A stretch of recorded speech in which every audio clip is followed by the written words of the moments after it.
زبیر صاحب ایک شعر سنیے. میں تو جب بھی یہ پوری غزل منقبت پڑھتا ہوں، خصوصاً یہ شعر پڑھتا ہوں، تو سچ یہ ہے کہ جذبات پہ قابو نہیں رہتا.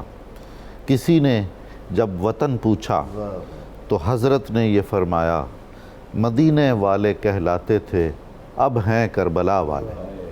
تو میدان کربلا میں پہنچ گئے اپنے خاندان کے ساتھ، اپنے چاہنے والوں کے ساتھ.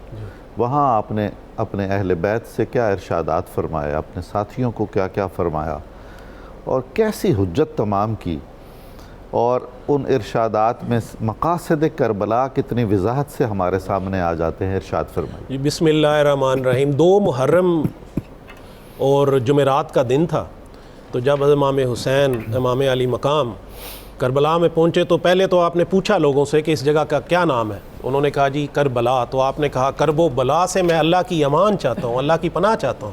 اور یہ تو میرے بابا کے ساتھ ہی تھا جب ہم ادھر سے گزرے تھے جنگ صفین میں جاتے ہوئے، اور حضرت علی نے کرم اللہ وجہ الکریم نے فرمایا تھا کہ یہاں پر ان کے قافلے اتریں گے اور یہاں پر ان کا خون بہے گا. اور لوگوں نے جب پوچھا تو انہوں نے کہا کہ رسول کریم صلی اللہ علیہ وسلم کے گھر کے افراد کا قافلہ ہوگا اور وہ میرے ہی قافلہ، ہمارے ہی یہاں پہ قافلے اتریں گے، اپنا سامان یہاں پہ اتار دیں اور ہمارے ہی یہاں پہ خون بہا جائے گا. اور اس کے بعد پھر آپ نے اپنے گھر والوں کو اکٹھا کیا اور ان سے پھر جب مخاطب ہوئے، بلکہ مخاطب اس طرح سے ہوئے کہ اللہ تعالیٰ سے مناجات کر رہے ہیں. سبحان اللہ. اے رب ذوالجلال، ہم تیرے نبی کی اطرت میں سے ہیں، ہم اس کے خاندان میں سے ہیں، اور ہمیں تو ہمارے گھر سے در بدر کر دیا گیا ہے، ہمیں تو رسول اللہ صلی اللہ علیہ وسلم کے حرم سے نکال دیا گیا ہے.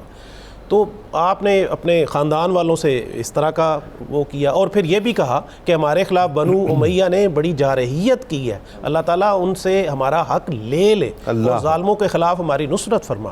پھر آپ جو ہے اپنے احباب کی طرف، جو 7 لوگ تھے، ان کی طرف متوجہ ہوئے اور انہیں کہا کہ یہ جو لوگ ہیں نا، یہ دنیا، دیکھیں دنیا کی بے ثباتی کو کیسے سم اپ کہ یہ جو لوگ ہیں یہ تو دنیا کے غلام ہیں، اور دین تو ان کی زبانوں تک محدود ہے، دین تو اس وقت تک رہتا ہے. دیکھیں یہ پریکٹیکلی اگر اب ہم دیکھیں تو ہم بھی اسی طرح کر رہے ہیں کہ دین تو اس وقت تک رہتا ہے ہماری زبانوں پہ جب تک اس سے ہماری بھلائی، ہماری فلاح وابستہ ہو، اور جب آزمائش آتی ہے نا تو پھر ہم اس سے پھر جاتے ہیں. پھر ایک بحر العلوم نے مقتل حسین میں لکھا ہے کہ آپ نے کہا کہ تم دیکھ رہے ہو، سب سے مخاطب ہو کے اپنے گھر والوں سے، احباب سے، کہ ہمارے ساتھ کیا ہو رہا ہے. یہ دنیا کتنی بدل گئی ہے، یہ دنیا کتنی اوپری ہو گئی ہے، اور جو نیکی ہے اس نے پیٹھ پھیر لی ہے، اور دنیا تو ختم ہو گئی ہے، اور دنیا کے چاہنے والوں کو کچھ نہیں ملا. اور اب اس میں اس قدر رہ گیا ہے کہ جیسے کسی برتن کو خالی کیا جائے تو اس کے پیندے میں کچھ بچ جاتا ہے. اور یہ دنیا ایسی ہے کہ جیسے مسموم اور پراگندہ ہوائیں چلتی ہیں، کوئی ایسا مقام ہو.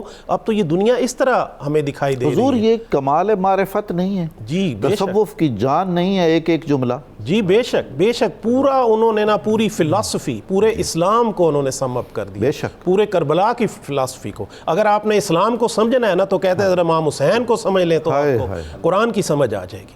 تو پھر اس کے ساتھ ساتھ آپ نے انہیں یہ بھی سمجھایا، یہ بھی وصیت فرمائی کہ جو مجھ پہ مصیبت آنے والی ہے، جو میری موت شہادت واقعہ ہونے والی ہے، اس پہ آپ لوگوں نے صبر کرنا ہے.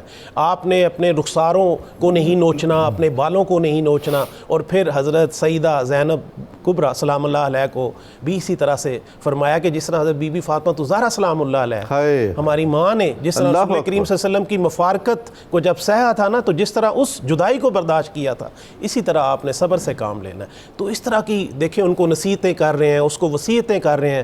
دنیا کا شارٹ لیوڈ ہونا، اس کی بے ثباتی، اس کی بے وفائی، سب کو آشکار کر رہے ہیں، اور ساتھ حجت بھی تمام کر رہے ہیں، سب کو بتا بھی رہے ہیں. اور آپ دیکھیں نا کہ امام حسین کے حق پر ہونے کی یہ کتنی بڑی یہ دلیل ہے کہ امام حسین کے جو جتنے بھی قافلے میں یہ وفادار لوگ تھے، کیا ان میں ایک بھی آدمی بیک آؤٹ کیا؟ انہیں پتہ نہیں تھا، سامنے شہادت نظر آ رہی تھی. اور ادھر سے دیکھیں 100 لوگ یزید کے قافلے سے آئے. ابھی ہر کی بات ہوئی، وہ آئے، اس کے علاوہ بھی 100 لوگوں نے آ کے شہادت کو سینے سے لگایا. کیونکہ یہ جو فلسفہ اسلام ہے نا، اس میں اسلام اور اس کے ساتھ جو سلطان ہے، یہ ایک بہت بڑا کول ہے جسے کہا جاتا ہے کہ شاید امام غزالی نے کہا کہ جو اسلام ہے اور جو سلطان ہے یہ تومان ہے، یعنی یہ جوڑواں بھائی ہیں، یہ ایک دوسرے کے بغیر نہیں رہ سکتے. اگر سلطان ہوگی، حکومت ہوگی، طاقت ہوگی تو تبھی تو آپ اسلام کی بنیادوں کو سنبھالو گے، اس کی حفاظت کرو گے. اور اگر بنیاد نہیں ہوگی تو پھر محافظ کا کوئی فائدہ فائدہ نہیں. زبیر صاحب ہمیں کوئی ایک لمحہ ایسا نظر نہیں آتا ہے سارے سفر میں اور کربلا کے سارے قیام میں شہادت تک، شہادت کے بعد تک، کہ کوئی اضطراب ہو، بے چینی ہو، کسی بھی نوعیت کا کوئی شرح صدر نہ ہو خدا نخواستہ. جی بالکل یعنی تیقن ہے. جی بالکل. اور سکون ہے. جی حضرت امام حسین نے فرمایا کہ میں موت کو یہاں پہ جو ہے سعادت سمجھ رہا ہوں، اور میں ان ظالموں کے بیچ رہنے کی بجائے اور ظالموں کے بیچ رہنے میرے لیے ایسے ہی ہے کہ جیسے نیری اکتاہٹ ہے. آپ نے فرمایا کہ یہ تو میرے لیے نیری اکتاہٹ ہے. ہم تو اس کو سینے سے لگانے آئے شہادت کو، اور وہ تو بچپن سے سنتے آ رہے تھے نا، اس شہادت کے لیے تیار تھے ذہنی طور پر، کمال. اور اس شہادت کو انہوں نے قبول فرمایا.